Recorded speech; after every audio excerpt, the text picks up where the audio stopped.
विकास कुमार। आप देख रहे हैं N20 लाइव। आप सभी दर्शकों का एक बार फिर से स्वागत है। जैसा कि N20 लाइव की टीम आपको पंचायती राज चुनाव का हर अपडेट अलग अलग पंचायतों से आप तक पहुंचाने का प्रयास कर रही है, तो आज हम मौजूद है उत्तरी सराड़ी पंचायत में, जहां पे वर्तमान मुखिया रह चुके सच्चिदानंद तिवारी और उनके पुत्र रंजन तिवारी आज हमारे साथ मौजूद है। तो हम इनसे जानेंगे जो इस वक्त पंचायती राज चुनाव का माहौल चल रहा है, जो इनका कार्यकाल रहा है पिछला 5 साल का। हमने ग्राउंड रिपोर्ट में आपको दिखाया लगभग 2 महीने पहले कि यहाँ की जनता कहीं ना कहीं वर्तमान मुखिया जो सच्चिदानंद तिवारी जी हैं उनके कार्यकाल से खुश है। और अभी हमारे साथ जो मौजूद है, तो इस वक्त जो पंचायती राज चुनाव का माहौल चल रहा है, जो नए उम्मीदवार सामने आए हैं, सब कोई अपना मुद्दा जनता के समक्ष रख रहे हैं। तो इस बार किस नए सोच को लेके जनता के बीच आए हैं, तो सबसे पहले हम आपको उनसे मिलवाना चाहेंगे, रंजन तिवारी से। स्वागत है सर आपका हमारे चैनल पे। बहुत बहुत धन्यवाद आपका विकास जी, आप यहाँ तक आए और आपके चैनल पे जितने लोग देख रहे हैं उनको मेरा प्रणाम है। तो जैसा कि चुनाव काफ़ी नज़दीक है और देखा जाए तो इस पंचायत से टोटल 12 कैंडिडेट है, तो कहीं ना कहीं जो आपका कार्यकाल रहा है यहाँ की जनता के बीच कुछ ऐसे कार्य जो काफ़ी चर्चित हो इस पंचायत में। सर्वप्रथम सबसे पहले कि सबका सम्मान हमने किया है। पारदर्शिता जो है पंचायत लेवल पे जो होना चाहिए, जैसे लोगों को दिखना चाहिए हर काम में पारदर्शिता हो, उस पर मैंने बहुत ज़्यादा फोकस किया और ध्यान दिया। उस कामों को मैंने दिखाया, जो जिसका है उसको मिला है और उसको देने के लिए हर संभव मैंने प्रयास किया है।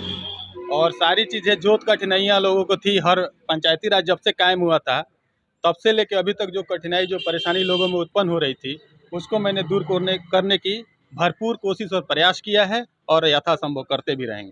तो देखा जाए जो भी कैंडिडेट इस वक्त सामने है, तो यहाँ की जनता को भड़काने के लिए नए नए हथकंडे अपना रहे हैं, जैसे कि जातिवाद, धर्मवाद, जनता को भड़काने का प्रयास कर रहे हैं, जो यहाँ की जनता तो खैर अब जागरूक हो चुकी है। तो जनता को आप क्या संदेश देना चाहेंगे?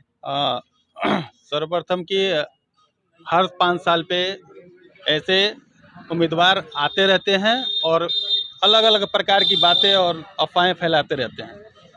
सबको और पूरे मेरे पंचायत वासियों को ये सोचना चाहिए कि घर परिवार जैसा जनप्रतिनिधि को चुनना है, जो कहीं ना कहीं से, जैसे घर परिवार के सदस्य कहीं भी बाहर रहते हों, चाहे काम धंधे के लिए या कोई भी काम के लिए, शाम को एक बार मुलाकात सबसे हो जाती है, वैसा है मेरे साथ। और सबके ना कहीं से, जैसे घर परिवार के सदस्य कहीं भी बाहर रहते हों, चाहे काम धंधे के लिए या कोई भी काम के लिए, शाम को एक बार मुलाकात सबसे हो जाती है, वैसा है मेरे साथ। और सबके साथ दिन भर में एक बार कहीं ना कहीं से मुलाकात मेरे साथ हो जाती है।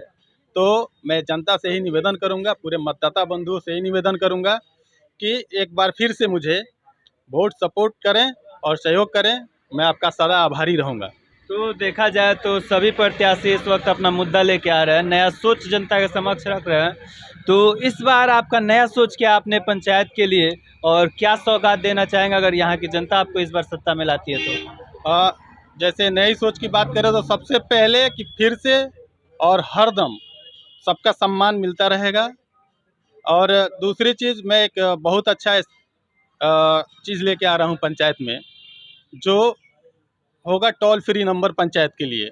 घर से बैठे अपने कामों का, जो काम करवाना हो, जो समस्या हो, उसका निदान उस फ़ोन के द्वारा, उस टोल फ्री नंबर के द्वारा निदान किया जाएगा। तो देखा जाए जो 12 कैंडिडेट है इस पंचायत में, कहीं ना कहीं कुछ कैंडिडेट ऐसे भी सामने हैं जो धन बल का प्रयोग कर रहे हैं। तो जनता को उनसे कैसे जागरूक करना चाहेंगे, जनता तक अपनी बात को कैसे रखना चाहेंगे? देखिए, इस चीज़ का तो बिल्कुल भली भांति जनता जानती है कि धन बल से सिर्फ और सिर्फ चुनाव तक ही चर्चा में लोग रह सकते हैं। चुनाव के बाद वो कभी भी आपके काम नहीं आ सकते हैं और कहीं से कहीं तक फिर आपका हाल चाल, आपकी समस्याओं का निदान नहीं कर सकते हैं। तो मैं निवेदन करूंगा कि वैसे लोग जो अफवाह फैला रहे हों, जो भ्रमित लोगों को कर रहे हों, उन पे झांसे में नहीं आना है और फिर से मुझे वोट और सपोर्ट दोनों देना है। मैं आपके सेवा में तत्पर रहूंगा और प्रयासरत रहूंगा। देखा जाए तो आप मेडिकल स्टोर भी चलाते हैं इस बाज़ार में। तो जो कोरोना महामारी था, काफ़ी उससे जनता अस्त व्यस्त थी, तो उस समय आप अपने पंचायत की जनता का किस तरह से सेवा किए? पहला कोरोना जो प्रथम स्टेज था, प्रथम बार आया था, उस समय सरकार के द्वारा दिशा निर्देश मिला कि क्वारंटाइन सेंटर, आइसोलेशन वार्ड, उसके बाद क्वारंटाइन सेंटर चलाना है। हमने पूरे दो पंचायत में 2 क्वारंटाइन सेंटर का चालू किया, 2 क्वारंटाइन सेंटर चालू किया। दोनों पे बहुत अच्छे तरीके से हमने सारी व्यवस्थाएं की, लोगों का सेवा बहुत अच्छे तरीके से हुआ और कहीं से कहीं तक किसी को कोई परेशानी नहीं हुई। बाकी जो भी चीज़ थी जिसके जहाँ तक पहुँचना चाहिए था, सरकार ने जहाँ के लिए भेजा था, घर के लिए भेजा था, मैंने घर पे पहुँचवाया। चाहे वो साबुन हो, मास्क हो या जो भी सुविधाएं हों, सब कुछ मैंने घर तक पहुँचवाया है। और घर घर जाके चेकअप करके जो ज़रूरी चीज़, ज़रूरियात दवा था, उसको उन लोगों ने किट बना के और वितरण किया। तो देखा जाए तो अभी जितने भी प्रखंड में चुनाव हुए हैं, लगभग ज़्यादातर देखा जाए तो 80% चेहरे बदल चुके हैं। तो इसको लेके क्या कहना चाहेंगे? जैसे अगर चेहरे की बात की जाए तो चमकता हुआ चेहरा मेरा है मेरे पंचायत के लिए, क्योंकि मैंने पंचायत के लोगों के लिए अपना पूरा शरीर समर्पित कर दिया है। तो कहीं से कहीं तक यहाँ पे वैसी बात नहीं होनी है। तो और क्या हमने लग रहा है कि इस बार यहाँ की जनता फिर से जाति धर्म से ऊपर उठ के एक विकसित इंसान को चुनने का फिर से कार्य करेगी? बिल्कुल इस बात को फिर से मैं कहना चाह रहा हूँ कि हमारे यहाँ ऐसी कोई बात नहीं है। सब लोग और सभी लोगों से ही मैं मुखिया बना था और फिर से सभी लोगों का साथ मिलेगा और सभी लोगों का सहयोग मिलेगा। फिर से मैं मुखिया बनूंगा, मेरे पिताजी मुखिया बनेंगे, यही बात है। तो अंत में आप अपने चुनाव चिन्ह को लेके इस पंचायत की जनता से क्या अपील करना चाहेंगे? और मेरा चुनाव चिन्ह काठ गाड़ी छाप है, जो ईवीएम मशीन के 11 नंबर पे अंकित है। सबसे मेरा निवेदन है कि इस काठ गाड़ी छाप पे एक बार नीला बटन दबा के फिर से मुझे और मेरे पापा जी को मुखिया बनाने का आशीर्वाद प्रदान करें। तो जैसा कि अभी तक हम बात कर रहे थे रंजन तिवारी से, जो इस पंचायत के सचिनानंद तिवारी जो मुखिया रह चुके हैं, उनके पुत्र।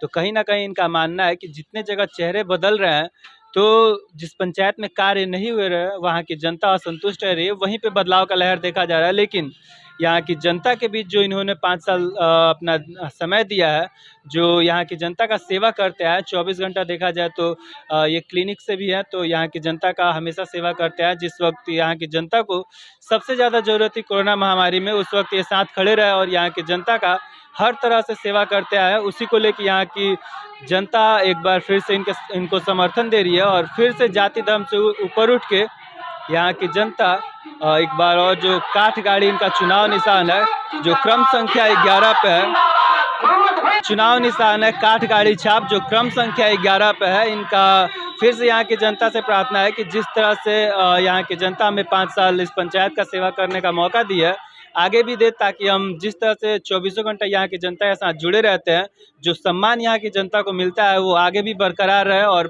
पंचायत का जो विकास जो कहीं भी थोड़ा त्रुटि रह गया है, रुका हुआ है, उसे फिर से एक बार और विकासशील के राह पे ले जाए और इस पंचायत को एक विकसित पंचायत और आदर्श पंचायत के रूप में सामने लाने का कार्य करेंगे। ऐसे ही खबरों के साथ बने रहिए N20 लाइव पे। धन्यवाद।